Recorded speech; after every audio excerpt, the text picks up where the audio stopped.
UKLO 1 year masters. No IELTS required up to 5 years visa. High visa success rate. ఉన్నప్పుడు success అవుతుందని నేను అనుకోనన్నా. Still I'm in that position. నాకు అది కావాలని అడిగే స్థాయిలో ఉన్నా కాబట్టి నేను కొన్ని శాసించే స్థాయికి వచ్చిన రోజు నాకు సక్సెస్ అయినట్టు. ఆ శాసించే స్థాయి నాకు వస్తుంది, నేను శాసిస్తా. ఏ రంగంలో అంటారు? అన్ని నేను అనుకున్న రంగంలో నాకు ఇష్టం. సినిమా ఇండస్ట్రీలో మీరు ఆల్రెడీ ఒక స్లాట్ లేదు పవన్ కళ్యాణ్ కదా సినిమా తీస్తే ఏందంటున్నా అది ఎంతమంది కలో కదా సినిమా ఇండస్ట్రీ అన్న. ఒకటి గుర్తుపెట్టుకో, పవన్ కళ్యాణ్ అనే ఆయన బండ్ల గణేష్ అనేవాడికి 1 కోటి మంది ఉంటే ఒకరిని సెలెక్ట్ చేసి నాకు అవకాశం ఇచ్చాడు, అయిపోయింది. సినిమా తీయగాలని నేను గొప్ప కాదు, ఆయన నాకు అవకాశం ఇచ్చాడు, అది నా గొప్పతనం, నా అదృష్టం. ఆయన గొప్పతనం నా అదృష్టం. అంతేగాని సినిమా నేను తీసేదండి పవన్ కళ్యాణ్ కదా సినిమా. ఆయన నాకు ఇచ్చిన అవకాశం నేను వాడుకున్నాను. కానీ ఈ రోజుకి కూడా నేను అప్ టు మార్క్ వెళ్ళలేదని నా ఫీలింగ్. నేను కసితో పనిచేయాలి, ఇంకా కష్టపడాలి, పిల్లల్ని బ్రహ్మాండంగా చేయాలి. ఈరోజు ఇండస్ట్రీలో చాలామందిని చూశాను. చాలామంది పిల్లలు సెకండ్ జనరేషన్లో ఎక్కడున్నారు? పెద్ద పెద్ద పిల్లలు సక్సెస్ అవ్వకపోతే మన లైఫ్ ఏంటన్నా? పిల్లలు సక్సెస్ అవ్వకపోతే మన లైఫ్ ఏంటి? కరెక్ట్. ఇప్పుడు పిల్లలు సక్సెస్ అవ్వని వాళ్ళ గురించి మీరు మాట్లాడుతున్నారు. సక్సెస్ అయిన వాళ్ళు ఒక రామ్ చరణ్ గారు, ఒక జూనియర్ ఎన్టీఆర్ గారు, ఒక మహేష్ బాబు, అదృష్టం. అదృష్టమా? 100%. కేవలం అదృష్టమేనా? వాళ్ళ అదృష్టం, వాళ్ళ కసి. రామ్ చరణ్తో వర్క్ చేసే కదన్నా. అవును. చరణ్ అనేవాడు బ్లూ బ్లడ్ అన్న మనిషి, వ్యక్తిత్వం గల్లాడు. అవునా? చిరంజీవి గారి మంచితనానికి దేవుడు కరెక్ట్ కొడుకునిచ్చాడని ఫీల్ అవుతుంటప్పుడు నేను నిజంగా. కరెక్ట్. ఆయన మంచితనానికి మంచి కొడుకునిచ్చాడు దేవుడు అనుకుంటా. డిగ్నిటీ, రాయల్టీకి అది మంచితనం. ఈ ఇండస్ట్రీలో కూడా అన్నా మనం ఊరికే బేసిక్గా జనాన్ని ఊరికి పొగటం అనవసరం, ఎక్కువ పొగడకూడదు. వాళ్ళకి టాలెంట్ ఉంది, వాళ్ళకి దమ్ము ఉంది, వాళ్ళకి అన్నీ ఉన్నాయి, కలిసి వచ్చినాయి అనుకోవాలి. కానీ ఊరికి అబ్బబ్బబ్బో నువ్వు ఇంద్రుడివి, నువ్వు చంద్రుడివి, నువ్వు మామూలుడివి కాదు, నీలాంటి పుట్టక ఇంకోటి పుట్టడు, నీలాంటి పుట్టక ఇంకొకటి పుట్టడు, నువ్వు పుట్టినప్పుడు నీ జన్మ ధన్యం అయిపోయింది, ఇవన్నీ మాటలు ట్రాష్ అని నేను ఫీల్ అవుతున్నా. అనవసరం. మనతో వాళ్ళకి అవసరం కల్పించుకునే విధంగా మనం పెరగాలి. ఈ బండ్ల గణేష్ ఉంటేనే ఈ ప్రాజెక్టు న్యాయం చేస్తాడ్రా అన్న స్థాయిలో మనం ఉండాలి. ఈ పని చేయాలంటే బండ్ల గణేష్ ఉంటేనే బాగుంటుందిరా అనే ఆలోచన వాళ్ళకి కలిగే విధంగా మనం పెరిగితేనే మన సక్సెస్. కానీ సార్ మీరు ఇంత పొడుగు సార్, మీరు నడిస్తే అద్భుతం సార్ అంటే చాలామంది ఉన్నారు. చాలామంది హీరోల దగ్గర చిన్న చిన్న వేషాలు వేసి పొగిడేవాళ్ళు చాలామంది ఉన్నారు. వాళ్ళ జీవితం నా జీవితం ఒకటి పొగడతకి ఉండకూడదని నా నమ్మకం. నేను పొగిడించుకునే స్థాయిలోకి రావాలని నా ఆశ. వస్తా అన్న కాదు అంటే ఇంకా మీరు పొగిడించుకునే స్థాయిలోకి రాలేదు. ఎక్కడ వచ్చానన్నా? నిజంగా మాట్లాడతాం. ఇదేం అచీవ్మెంట్? ఇది అచీవ్మెంటా? మీతో పాటు అవన్నీ అనవసరం. నా చిరంజీవి గారితో పాటు ఇండస్ట్రీకి వచ్చిన వాళ్ళు, పవన్ కళ్యాణ్ గారితో పాటు హీరోలుగా వచ్చిన వాళ్ళు, రేవంత్ రెడ్డి గారితో పాటు రాజకీయాల్లోకి వచ్చిన వాళ్ళు, చంద్రబాబు నాయుడు సమకాలికులు. చంద్రబాబు నాయుడు గారితో చాలామంది సమకాలికులు ఉన్నారు, రిటైర్డ్ అయిపోయారు, చనిపోయారు. ఆయన ఫస్ట్ టైం ముఖ్యమంత్రిగా ప్రమాణ స్వీకారం చేసినప్పుడు ఆయన మంత్రివర్గం ఫోటోలు చూడండి ఎంతమంది ఉన్నారు. ఇప్పుడు సెకండ్ టైం చేసినప్పుడు ఎంతమంది ఉన్నారు, థర్డ్ టైం చేసినప్పుడు ఇప్పుడు ఎంతమంది ఉన్నారు. Still today is young man, is fighter. Pawan Kalyan గారు ఆయనతో పాటు హీరోలుగా జనరేషన్ ఆ టైంలో 25 ఏళ్ళు అక్కడమ్మ ఇక్కడ అబ్బాయి. ఇప్పుడు నేనేగా ప్రత్యక్ష సాక్షిని. సుస్వాగతం దగ్గర నుంచి ఆయనతో పాటు ప్రయాణించినాను కదా. ఆయనతో పాటు ఎంతమంది వచ్చారు, ఎంతమంది ఉన్నారు? ఎవరయ్యారు? పవన్ కళ్యాణ్ పడయ్యాడు. చిరంజీవి గారు తమ్ముడు అయ్యాడంటే ఎట్లా? చిరంజీవి గారు తమ్ముడు లేరా? చిరంజీవి గారు చాలామంది లేరా? చిరంజీవి గారు బంధువులు లేరా? ఎందుకు పవన్ కళ్యాణ్ చిరంజీవి గారిని కూడా తలదన్నే స్థాయికి వెళ్ళాడు. నిజంగా మాట్లాడుకోవాలి అంటే నేను మనస్పాటి నాకు అని కాదు.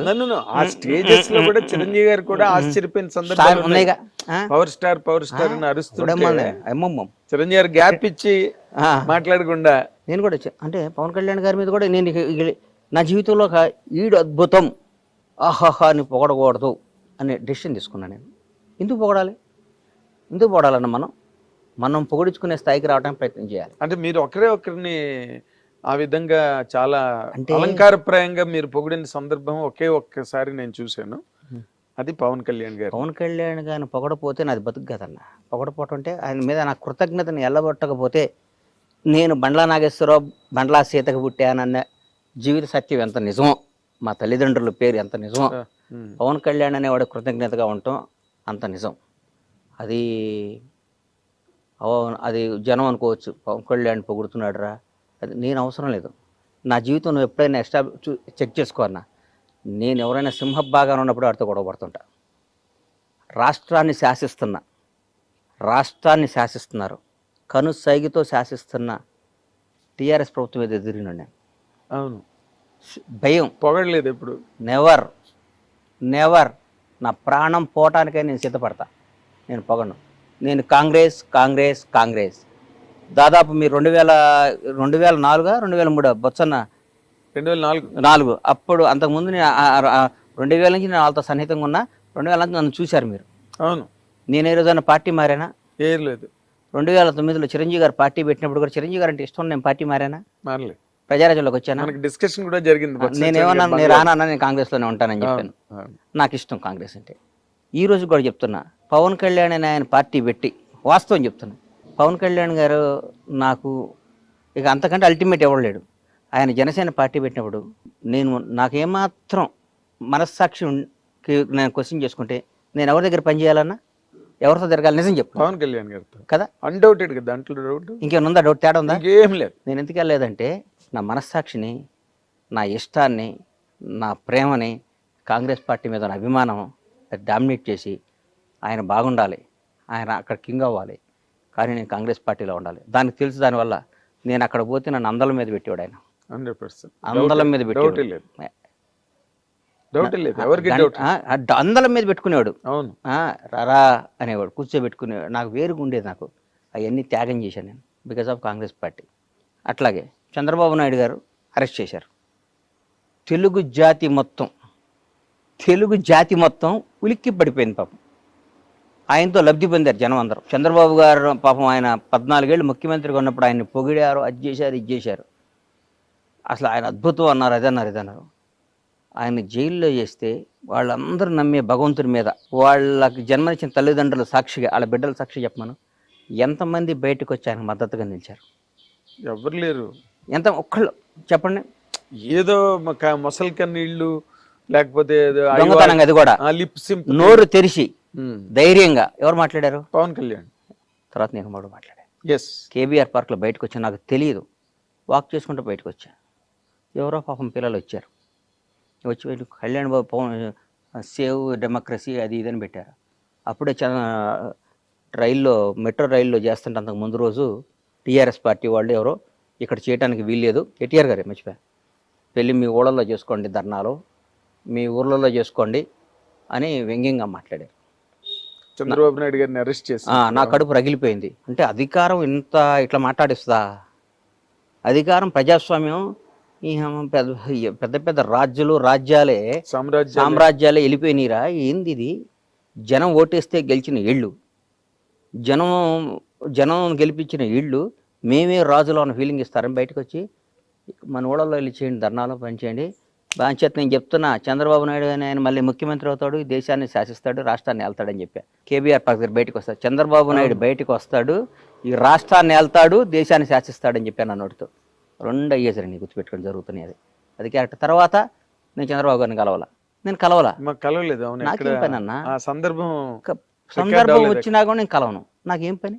ఒకడు అధికారంలో ఉన్నప్పుడు వెళ్ళి ప్యాంపరింగ్ చేయకూడదన్నా, కష్టాలు ఉన్నప్పుడు తోడుగా నిలబడాలి.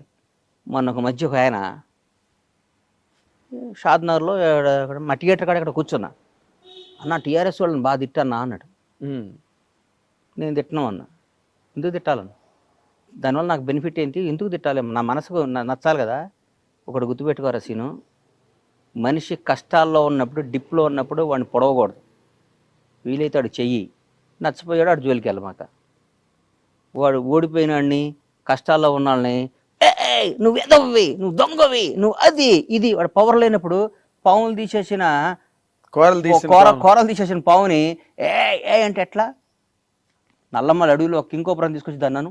అమ్మో, నల్లమ్మల అడవిలో ఒక కింకోపురం తీసుకొచ్చి అప్పుడప్పుడే పట్టుకొని పావుని తీసుకొచ్చి అను వేస్తే నువ్వు నల్లగా అయిపోయి 2 నిమిషాలు చచ్చిపోతావు. అక్కడి నుంచి పాయిజన్ చింపి చచ్చిపోతాను.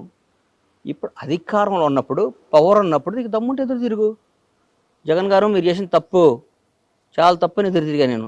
అవును, కేసీఆర్ గారు రేపు రేవంత్ రెడ్డి గారి నాయకత్వంలో మా ప్రభుత్వం వస్తుంది, మేము అధికారంలోకి వస్తాం, కాంగ్రెస్ పార్టీ వస్తుంది అని చెప్పా. వస్తు ఎదురు తిరిగి నేను ఇప్పుడు నిబద్ధత గల్లాడిని, నాకు నచ్చిందే చేస్తాను. మంచి మాట. నేను నిబద్ధత గల్లాడిని, నేను Yes, నాకు నిబద్ధత ఉందన్న. Code of conduct. అంతే, నాకు నిబద్ధత లేకుండా ఇవాళ నాగేంద్ర కుమార్ గారు పవర్లో ఉన్నాడు కాబట్టి నిన్నటి వరకు వాడు ఆ రోజు ఎదవండి. నేను చాలా చెప్పానండి, నేను చాలా చెప్పాను బాగుపడమని. ఏకచక్రాధిపత్యంతో చేశాడండి, ఒక సైకోలా ప్రవర్తించాడండి, ఒక అదే అండి ఇదే. మరి నిన్నటిదాకా ఏమైంది? అది నిన్నటిదాకా ఆయనతోనే తిరిగి కదా, నువ్వు నిన్నటిదాకా ఆయన్నే పొగిడేవు కదా, నిన్నటిదాకా ఆయన అన్నా నువ్వు తిరుగులేని శక్తి వర్ణ అన్నావు కదా. నిన్న అన్న అయ్యాడు, ఈడు సైకో అయ్యాడా? ఏనా నిన్న కేసీఆర్ అనేవాడు దేవుడు అయ్యాడు, కేటీఆర్ అద్భుతం, రామన్న అయ్యాడు, సారో అయ్యాడు, ఇవాళ విలన్స్ అయ్యారా? వన్ డేలో 24 గంటల్లో మారిపోద్దా? నీ క్యారెక్టర్ మారిపోద్దా? ఇదంతా దేనికోసం? నీ బతుకు కోసం, నీ డబ్బు కోసం, నీ జీవిత అస్తిత్వం కోసం. ఎన్ని రోజులు బతుకుతావు అన్నా నువ్వు? అద్భుతంగా ఎక్సర్సైజ్ చేసి యోగాలు చేస్తే 90 బతుకుతావు అంతే. ఒక 60 ఏళ్ళకి చచ్చిపోతే నీకు నష్టమేనా వచ్చిందా? నందమూరి తారక రామారావు గారిని మర్చిపోయారు. ఇలా రామారావు గారి కంటే గ్రేట్ పర్సన్ ఉన్నాడు ఎన్టీఆర్ కంటే. ఎవరు ఉంటారు? ఎన్టీఆర్ గారిని ఇప్పుడు వర్ధంతి రోజు, జయంతి రోజు దండేస్తున్నాం. రోజు మాట్లాడుకుంటున్నావా? ఏం లేదు. ఇందిరాగాంధీ గారిని మాట్లాడుకుంటున్నావా? జవహర్లాల్, దేశానికి స్వాతంత్రం తీసుకొచ్చిన జవహర్లాల్ నెహ్రూ, మహాత్మా గాంధీ గారిని మాట్లాడుకుంటున్నావా? అంబేద్కర్ గారి గురించి రోజు మాట్లాడుకుంటున్నావా? ఏం లేదు. ఏప్రిల్ 14 అంబేద్కర్ గారి జయంతి అంటున్నాం. నేను అవసరం వచ్చినప్పుడు అంబేద్కర్ గారి పేరు వాడుకుంటున్నాం, ఆయన గౌరవించుకుంటున్నాం. జీవితంలో మనం బతికినంత కాలం, మనం ఉన్నంత కాలం మనకు నచ్చినట్టు మనం బతకాలనేది పాలసీ నాది. ఇప్పుడు మీరు చెప్పే పాలసీ పర్ఫెక్ట్. అది ఒక హ్యుమానిటేరియన్ ఆస్పెక్ట్ అండ్ జీవిత సత్యాలు అంటారే, అక్షర సత్యాలు, ఆణిముత్యాలు. మీరు ఇప్పుడు వరకు టెంప్లెట్స్ అనమాట, ప్రతివాడు మా ఫాలో అవ్వాల్సినవి. కానీ ఇప్పుడు మీరు ఫర్ ఎగ్జాంపుల్ మీరు కాంగ్రెస్ పార్టీని బాగా బలపరిచి దానికోసం పవన్ కళ్యాణ్ గారి క్యాంపును కూడా, పవన్ కళ్యాణ్ గారి మీద ఈ రోజు ఆయన వదిలే, నేను I'm talking about the policy of the party, political party, ఆ ఏరియా గురించి మాట్లాడుతున్నాను. మీరు అక్కడికి వెళ్ళడానికి మొగ్గు చూపలేదు, ఆ ఇంట్రెస్ట్ చూపించలేదు. ఎందుకంటే బికాస్ బేసికల్ గా మీరు కాంగ్రెస్ పర్సన్. మనసు ఒకటను, సంసారం ఒక దగ్గర చేయలేం కదన్నా. ఎక్కడ చేస్తాను చెప్పు? నువ్వు ఎవరినో ఇష్టపడ్డావు, వేరే వాళ్ళతో సంసారం చేయమంటే ఎక్కడ చేసాను చెప్పు? చేయలేం కదా. దానిమ్మ బతకటం కంటే సావటం ఇష్టపడాలి. అట్లాంటి బతుకు కంటే ఇప్పుడు కొందరు మాట్లాడతారు, నేడు దాకా కేటీఆర్ అని, ఇవాళ రేవంత్ అన్న దగ్గరికి వచ్చి అన్న అంటే వాళ్ళని చూసి అనుకుంటా నేను, అమ్మా వీళ్ళు ఇంత చీప్ నా కొడుకులా, ఇళ్ళు ఇంత ఎదవలా, ఇళ్ళు ఇంత అవసరం కోసం ఇంతనా? రేపొద్దున ఏదో ఒక రోజు పవర్ పోయిద్ది. 10 ఏళ్లకో 11 ఏళ్లకో ఏదో రోజు దిగిపోవడం ఖాయమే కదా. జ్యోతి బస్సే దిగిపోయాడు. ఎవడో ప్రపంచంలో వెస్ట్ బెంగాల్ జ్యోతి బస్ అట్లా ఆ రోజు ఇలా ఒరిజినాలిటీ బయటకు వస్తుంది. మేము చెప్పామండి, ఆ రోజు విన్నాడా అండి అంటారు నా కొడుకులు.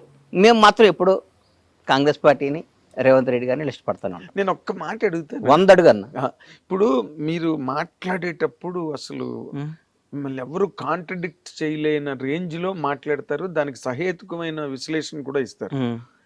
మీరు పర్సనల్ గా బిట్వీన్ ది 4 walls ఉన్నప్పుడు కూడా మీరు వాళ్ళతో అలాగే ఉంటారండి? అంతకంటే ఎక్కువ ఉంటా, అంతే, ఇంతకంటే ఎక్కువ ఉంటా.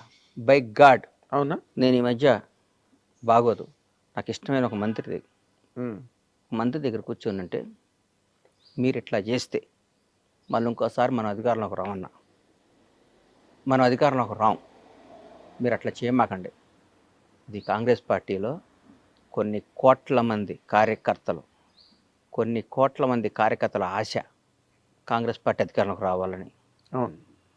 కసి 10 ఏళ్ళు ఇబ్బంది పడ్డారు, అందరూ వచ్చారు. మీరు ఇవాళ వేరే పార్టీ వేరే వాళ్ళకి పనిచేశారనుకోండి, రేపొద్దున మనకు వాళ్ళు ఓటేయరు. వాళ్ళు ఓటైపోతే మన కార్యకర్తే మన దేవుడు.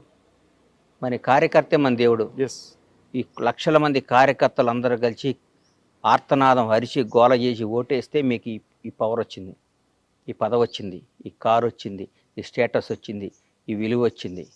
ఎందువల్ల వచ్చింది? కార్యకర్త వల్ల వచ్చింది. వాళ్ళని దూరం చేసుకున్నావా, మీరు కార్యకర్త అయిపోతారు. మీరు నాయకుడిగా కంటిన్యూ అవుదాం అనుకుంటే మీరు అందరితో అద్భుతంగా ఉండండి, మళ్ళీ కార్యకర్తగా అవుదాం అనుకుంటే మీ ఇష్టం వచ్చిన ప్రవర్తించండి అని చెప్పాను. బై గాడ్ డైరెక్ట్గా చెప్తే నేనేం తప్పు చేశాను గణేష్ అన్నాడు పాపం ఆయన. కాదన్న, ఎవరిని బాధ పెట్టబాకండి మీరు. బాధ పెట్టకూడదు, బాధ పెట్టే పరిస్థితి వస్తే కలవబాకండి అన్న. ఇక్కడ లక్షల మందిని సాటిస్ఫై చేయడం అనేది కష్టం అన్న. కష్టం, అది కష్టం, ఇది కష్టం. ప్రతి ఒక్కడు వచ్చి ప్రతి ఒక్కడు ఉంటాడు, ఒక చిన్న ఫోన్ ఉంటుంది, 100 మంది అడుగుతాడు. ఈ ఫోన్ ఉంది, 100 మంది అడుగుతారు, ఎవరికో ఒకరికి ఇవ్వాలి. అది 99 మంది బాధపడతారు. 99 మంది ఈ 100 వాడికి ఎందుకు ఇస్తున్నామని చెప్పి ఇవ్వాలి మనం. ఈ ఫోన్ను ఈయన బాగా వాడతాడు, ఈ ఫోన్ కోసం ఈయన 10 ఏళ్ళు ఇంత చేశాడు, ఆమె ఏం చేయలేదంటారు. మీకు ఇంకో అవకాశం వచ్చింది, దాన్ని ఇస్తా, మనందరం కలిసి ప్రయాణిద్దాం అని అందరినీ ఇంప్రెస్ చేసి వాళ్ళ సమేతంగా ఈ 100వ ఫోన్ అడిగిస్తే వాళ్ళు ఉత్సాహంగా ఉంటారు. ఈ ఫోన్ని ఈ 100 మంది కాకుండా 101 వాడు పక్కాడికి వచ్చి ఇస్తే, నిన్నటిదాకా వేరే వాడి దగ్గర లబ్ధి పొందినాడికి ఈ ఫోన్ ఇస్తే ఈ 100 మంది ఒకటయ్యి నేను రేపు ముడ్డి మీద దంతారు. తొక్కేస్తారు, తొక్కేయటం కదా ఇది. మరి అంతే కదా, ఈ 100 మందిలో ఒకటికి ఎస్ వాళ్ళు వెనకాతలుండి కష్టపడి నానా బాధలు పడి ప్రాణం పెట్టారు కదన్న, ప్రాణం పెట్టారు. ఎంత అండి. కానీ కాదు, ఇప్పుడు మంత్రితో చెప్పారు, ముఖ్యమంత్రితో కూడా ఇలాగే మాట్లాడతారండి మీరు. ఏంటంటే అన్న ఇదన్నా అంటే సార్, ఇవాళ భారతదేశంలో ఎన్ని 29 రాష్ట్రాల 29గా? ఎస్, 29 రాష్ట్రాల్లో one of the best CM Revanth Reddy. ఎట్లా చెప్తున్నారు? ఎందుకు చెప్తున్నానన్నా, ఈ రేవంత్ అన్నకి ఈ రోజు కూడా మిడిల్ క్లాస్ మెంటాలిటీ. నేను ముఖ్యమంత్రిని, అహంభావం లేదు. ఆయన నిజం చెప్పండి అన్న, గత ముఖ్యమంత్రిని కలవాలంటే ఎన్ని రోజులు పట్టేదన్న ఎవరన్నా? అసలు 10 ఏళ్ళు ఎవరు మంత్రులే కలవలేదు కదా అని కథలుగా చెప్పేవారు. రేవంత్ అన్న కేక్ వాకి ఇవ్వాలి కూడా, ఎవరినైనా పేరు పెట్టి పలకరిస్తాడు. రేవంత్ రెడ్డి గారికి ఉన్న బ్యూటీ ఏంటంటే వాళ్ళ ఫ్యామిలీ మిస్సెస్ కానీ వాళ్ళ బ్రదర్స్ బయట అనుకుంటారు దోచుకు తింటున్నారు ఊరికే. ఇప్పుడు అందరిని ద్రాక్ష పండు పొలనా కదన్నా, న్యాయం చరిత్రే చెప్పారు కదన్నా, చరిత్రలోనే ఉంది కదా, అందరిని ద్రాక్ష పండు పొలనా, ఆడు మంచివాడు కాదు. నువ్వు మంచిగా చెడు నీకు ఎట్లా తెలుసా? నువ్వు చెప్పు, న్యాయం చెప్పు, న్యాయం చెప్పు. ఏ బేస్ మీద నువ్వు చెప్తావు? ఎట్లా చెప్తావు? నువ్వు నా ఫోటో చూసి చెప్తావా? బండ్లా గణేష్ అన్నాడు నీకు పరిచయం లేదు, బండ్లా గణేష్ అన్నాడు నీకు తెలియదు, బండ్లా గణేష్ అన్నాడు ఎవడో గురించే ఎక్కడో విన్నావు. నాకు బండ్లా గణేష్ మీద మంచి అభిప్రాయం లేదండి. వాడికో, వాడి తాతకో, వాడి జేజమ్మకో, వాడి అమ్మకో, వాడి అక్కకో, వాడి భార్య పిల్లకో ఒక 10 పైసలు అన్యాయం చేసినట్టు కానీ, 10 పైసలు వాడికి నష్టం చేసినట్టు కానీ, ఒక చిన్న వాడి దగ్గర ఒక మంచినీళ్ళు తాగినట్టు కానీ నిరూపించు, వాడితో మాట్లాడినట్టు కానీ. నేను చెప్తున్నా ఉదాహరణ, మన ఊరికి తెలియకుండా పేపర్లో చూసి అభిప్రాయం చెప్పడం ఈజీ అన్న. పెట్టుబడి ఉంది. ఆయన నాగేంద్ర కుమారు ఆడు పెద్ద ఎదవండి అంటారు. నీ గురించి నాకు తెలుసు. What are you? I know last 30 years. మాట్లాడటం ఏముందన్న? పెట్టుబడి దానికి డబ్బు పెట్టి కొనాలి కార్డు. నువ్వు పెద్ద బూత్ తిట్టాలంటే 1000 రూపాయలు పెట్టి కొనాలి, ఇంకా భయంకరమైన బూత్ తిట్టాలంటే 1,00,000 రూపాయలు పెట్టి టోకెన్ కొనాలి అని రూల్ పెట్టమను. ఎప్పుడు ఎవరిని తిట్టడు, ఒక టోకెన్ పెట్టమనన్నా. నీకు అర్థం కాలేదా? వాడిని అతి భయంకరమైన తల్లిదండ్రులు తిట్టాలంటే 1,00,000 రూపాయలు పెట్టి టోకెన్ కొనాలి, రీఛార్జ్ చేయాలి. ఫోన్ చేస్తే ఆ బూత్ వల్ల ఛార్జ్ దిగిపోద్ది, కరెంట్ మీటర్కి ఛార్జ్ చేసినట్టు చెగిపోద్ది. మనం తిట్టే బూతుల వల్ల మన బ్యాంక్ బ్యాలెన్స్ తగ్గిదని రూల్ పెట్టమని, కట్ అయిపోద్దని బట్టి. ఎవడన్నా తిడతాడా సార్? ఎవడన్నా పొగిడితేనే బ్యాంక్ బ్యాలెన్స్ పెరుగుతుంది, ఎవడన్నా తిట్టినా బ్యాంక్ బ్యాలెన్స్ తగ్గిపోద్ది అంటే ప్రతి ఒక్కడు. నాగేంద్ర కుమార్ గారు సాక్షాత్తు శ్రీరామచంద్రుడి వంశంలో పుట్టారండి. ఆయన నడక రాముడి కన్నా సీతాదేవిని డౌట్లో పడి మళ్ళా అరణ్యవాసం పంపించాడు సీతాదేవిని శంకించి. నాగేంద్ర కుమార్ అంతకంటే గొప్పవాడండి అంటారు. బ్యాంక్ బ్యాలెన్స్ పెరగటం కోసం ప్రపంచాన్ని శాసిస్తుంది డబ్బు అన్న. నాగేంద్ర గుర్తుపెట్టుకో, ఇవన్నీ ఊరికే టైం పాస్. నా కొడుకులు అందరూ పెట్టుబడి లేదు కాబట్టి. ఇందాక మాట మాత్రం సూపర్.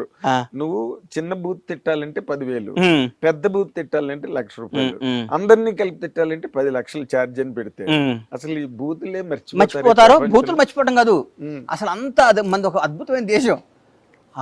స్వామి బాగున్నారా, మీరు ఎంత మంచివాళ్ళు అండి అని వెళ్ళి పక్కన చెక్ చేసుకుంటాడు, నేను బ్యాలెన్స్ పెరిగిందా అని. ఇన్నర్ వాయిస్ బయటకి ఎందుకు వస్తాడు? నా గొడుగులు వీళ్ళకి ఏందన్న జీవితం ఏం తెలుసు అన్న. ఒకటి విమర్శించడం ఈజీ, చాలా ఈజీ. వాడు ఏందండి, వాడు అచీవర్ అండి. కాదండి, ఇప్పుడు మీరు కాబట్టి అడగడం. ఇప్పుడు చాలా ఈ లౌక్యాలు ఇవన్నీ చాలా అందరిలోని ఉన్నాయి. అందరిలోనే ఉన్నాయి కాదు, ప్రతి ఒక్కళ్ళు ఉందే ఫస్ట్ లౌక్యం. లౌక్యం ఆ, మీకు ఆ లౌక్యం నా లౌక్యం- మాటిను, ఆ లౌక్యం లేనాడే బండ్ల గణేష్. అదే అంటున్నా. నేను నేను అన్న అందుకనే ఒకటి గుర్తుపెట్టుకోనయ్యా, నా మనసుకి ఏది నచ్చితే అది మాట్లాడతా, అవును నా మనసుకి ఏది ఇష్టమైతే అది మాట్లాడతా. అవును అవసరమైతే వీడు నా అనుకున్నాడు కూడా ఎదురు తిరుగుతా. గుర్తుపెట్టుకో, భవిష్యత్తులో అవి కూడా చూస్తాను. వీడు నా ప్రాణం అనుకున్నాడు కూడా గొడ్డలిప్పేస్తా నాకు నచ్చకపోతే. నా ప్రాణం అనుకున్నాడు కూడా గొడ్డలిప్పేస్తా నాకు నచ్చకపోతే. నా క్యారెక్టర్ అది. అవును. అంతేగాని మనసులో ఒకటి పెట్టుకొని కడుపులో ఒకటి పెట్టుకొని అస్సలు. నా ప్రాణం పోయినా చేయను, నా ప్రాణం పోయినా చేయను. నేను ఎట్లయినా బతుకుతా, ఎట్లయినా బతుకుతా. ఏ స్థాయిలో బతుకున్నది ఎట్లయినా బతుకుతా. నాకు ఆ నమ్మకం ఉంది. ఎవరిని యాచించకుండా నేను బతికినంతకాలం బతికే శక్తి భగవంతుడు నాకు ఇచ్చాడు. ఆత్మను చంపుకోను, మనసును చంపుకోను, మెహర్బానీ కోసమో, ఒకరిని పొగడటం కోసమో, ఒకరిని అన్నా నువ్వు సూపర్ అంటం కోసం నేను బతకను. నా కోసం, నా కుటుంబం కోసం, నాకు నచ్చిన విధంగా మరి నేను బతుకుతా. లౌకిక ప్రపంచంలో ఈ వ్యవహారాలు ఈ గట్రా బొక్కలే అన్న, ఈ మీరు ఎలా బొక్కలు. నడుపుతారండి? వ్యాపారాలు చేస్తున్నారు, సినిమాలు తీయబోతున్నారు ఇవన్నీ- కదా, ఎలా కాదు అంటే డైరెక్ట్ గా వెళ్ళి ఇష్టం వచ్చి మాట్లాడేస్తే ఇష్టం వచ్చినట్టు నువ్వు తప్పు చేస్తే కూడా నేను పొగడమంటావా ఏంటి? నువ్వు తప్పు చేసావన్నా, నువ్వు నచ్చలేదు, నేను నిన్ను విపరీతంగా ప్రేమించానన్నా, 4-5 సార్లు ప్రేమిస్తా అన్నావు అనుకో, ఉమ్. 5వ సారి తీసి నోట్లో పెడతా నీకు. నీకు అర్థం కదా? అర్థమైంది. నేను నా ఇచ్చిన ప్రేమ నువ్వు తీసుకోవాలి. తీసుకోవాలి. తీసుకోకపోతే నేను దూరం, తీసుకోకపోతే వదిలే, నీ దగ్గర రాను, నీ దగ్గర నేను రానన్నా, రావడానికి ఇష్టపడను. కానీ నువ్వు నన్ను గెలకాలని ప్రయత్నించో, నన్ను ఎక్కడన్నా మాట్లాడేవు అనుకో, అవును. నేను బతకనిస్తానా అన్న? నువ్వు ఎవడవైనా కానీ నువ్వా? నిన్ను బతకనిస్తానా? అసలు ప్రశ్న లేదు. నిన్ను నాకు బతకని తెలుసు, అలాంటి సంఘటనలు కూడా నాకు తెలుసు కాబట్టి నేను నేను బతకని నేను అయ్యో నేను ఇష్టపడి గౌరవంతో ప్రేమతో ఉంటా, అంతేగాని భయపడి మాత్రం నా ప్రాణం పోయినా ఉండను ఎవడైనా కానీ. అది నేను అంటుంది సార్. ఇప్పుడు నేను ఎందుకు మాట్లాడుతున్నానంటే, మీరు ఈ మధ్య రోజుల్లో కొంచెం లౌక్యం ప్రదర్శిస్తున్నారేమో అని అనిపించిన సందర్భాలు నాకు 1-2 ఉన్నాయి. చెప్పాలి. 1-2 ఉన్నాయి. అదేంటంటే, హైడ్రా అనేది సినిమా ఇండస్ట్రీలో ఫస్ట్ నాగార్జున గారిది అన్కన్వెన్షన్ కూల్చినప్పుడు కూడా మీరు ఏమి పెద్ద మాట్లాడినట్టుగా దాఖలాలు లేవు.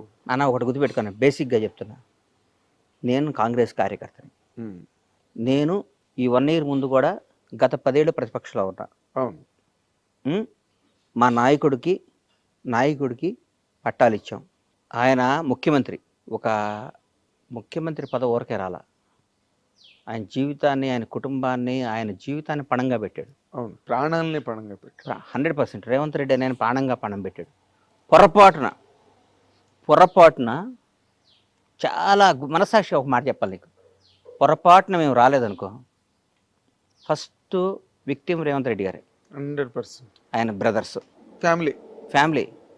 రేవంత్ రెడ్డి గారి తర్వాత వాళ్ళ బ్రదర్ కొండలరెడ్డి వాళ్ళందరూ చెప్తున్నాం, వాళ్ళు ఒక నిబద్ధత గల మనుషులు.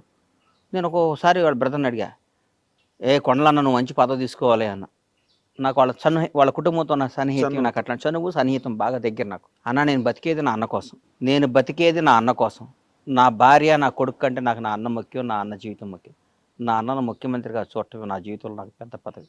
నాకు ఏ పదవి వద్దు, నాకు ఏ రూపాయి వద్దు అన్నాడు. Good, very good. ఎందుకంటే ఆ స్టేజ్కి వెళ్ళిన తర్వాత ఏదో ఒకటి పెద్ద స్థాయి లాక్కుందాం. నేను ఎంతమందిని చూశానన్న ముఖ్యమంత్రుల్ని. నేను హైదరాబాద్కు వచ్చిన కొత్తలో రామారావు గారు అత్యంతంగా ఎలక్షన్కి వెళ్ళిపోయి ఓడిపోయారు. తర్వాత చెన్నారెడ్డి గారు, తర్వాత నిజర్మల్ జనార్దన్ రెడ్డి గారు, కోట్ల విజయభాస్కర్ రెడ్డి, అంటే నీ పక్కన యూసఫ్ కూడా ఈ సీనియర్ కానీ అందరి దగ్గర నుంచి చూసినండి కదా విజయభాస్కర్ రెడ్డి గారు. తర్వాత చంద్రబాబు, మళ్ళీ రామారావు గారు రావటం, చంద్రబాబు గారు ముఖ్యమంత్రి అవటం, తర్వాత 10 ఏళ్ళు ఆయన ఉండటం, తర్వాత రాజశేఖర రెడ్డి గారు అవటం, తర్వాత రాజశేఖర రెడ్డి గారు మళ్ళీ గెలవటం, మళ్ళీ ఆయన ఓడిపోయినాక చనిపోయినాక రోషే గారు అవటం, కిరణ్ అన్న అవటం, తర్వాత రాష్ట్రం విడిపోవటం, 10 ఏళ్ళు కేసీఆర్, ఇవన్నీ దగ్గర నుంచి ఇట్లా చూసినాండి నేను.